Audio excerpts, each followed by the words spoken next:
నమస్కారం. ఈరోజు ఈశాన్యమైనటువంటి కొత్తకోడూరు బీచ్ సర్వేపల్లి నియోజకవర్గానికి ఈశాన్యమైనటువంటి కొత్తకోడూరు బీచ్లో ఫస్ట్ చలివేంద్రం జై భారత్ నేషనల్ పార్టీ ఆధ్వర్యంలో ఈరోజు కొత్తకోడూరు బీచ్లో స్టార్ట్ చేయడం జరిగింది.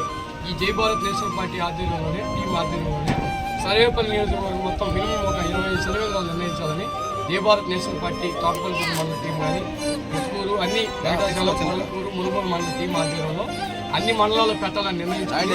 ఈశాన్యమైనటువంటి కొత్తకోట బీచ్లో ఈరోజు మా అధినేత జై భారత్ నేషనల్ పార్టీ అధినేత వి లక్ష్మీనారాయణ ఆదేశాల మేరకు పెరిగిన ఉష్ణోగ్రతల దృష్ట్యా మజ్జిగ చెరువులను ఏర్పాటు చేయడం జరిగింది. ఈ సందర్భంగా తోటపల్లిగూరు మండల ప్రెసిడెంట్ ఎం ప్రసాద్ గారు, పొదలకూరు మండల అధ్యక్షులు ఆదిమూలం నారాయణ గారు మరియు అందరూ ఈరోజు ఇక్కడికి ఇచ్చేసి ఈరోజు మజ్జిగ చెరువులలో పాల్గొనడం జరిగింది. ఇట్లా సేవా కార్యక్రమాలు యువత ముందుకు వచ్చి ఇట్లాంటి సేవా కార్యక్రమాలు అన్నీ చేయాలని జై భారత్ నేషనల్ పార్టీ టీం తరఫున నేను కోరుకుంటున్నాను. హ్యాపీగా అందరికీ నమస్కారాలు. తోటపల్లిగూడూరు మండలం కొత్తకోడూరు బీచ్లో చలివేంద్రం ఏర్పాటు చేయబడింది. మా సారు జై లక్ష్మీనారాయణ ఆయన ఆదేశాల కోసం చలివేంద్రం పెట్టడం జరిగింది. మొట్టమొదటిగా మా మండలంలో కోడూరులో ఈరోజు స్టార్ట్ చేసాము. మండలంలో ఊరిలో కూడా చేస్తామని అనుకుంటూ మనస్ఫూర్తిగా యువతలో ముందుకు రావాలా. నమస్కారం అండి. నా పేరు ఆదిమూలం లక్ష్మీనారాయణ, పొదలకూరు మండలం అధ్యక్షుడు. నేను ఈ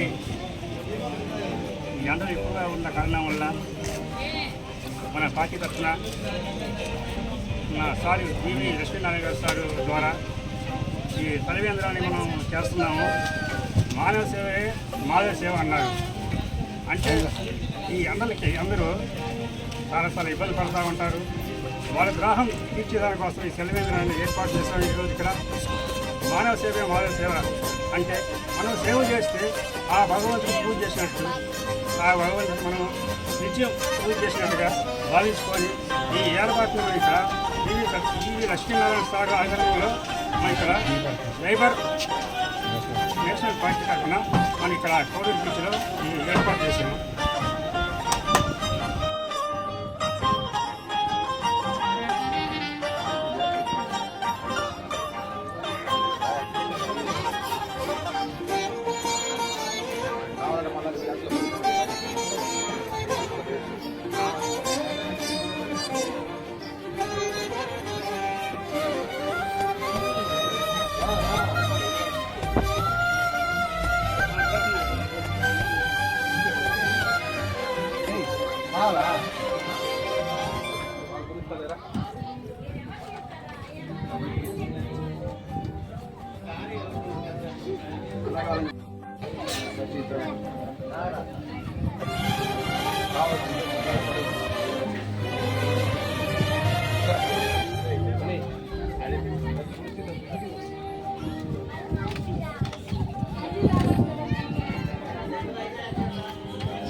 రండి.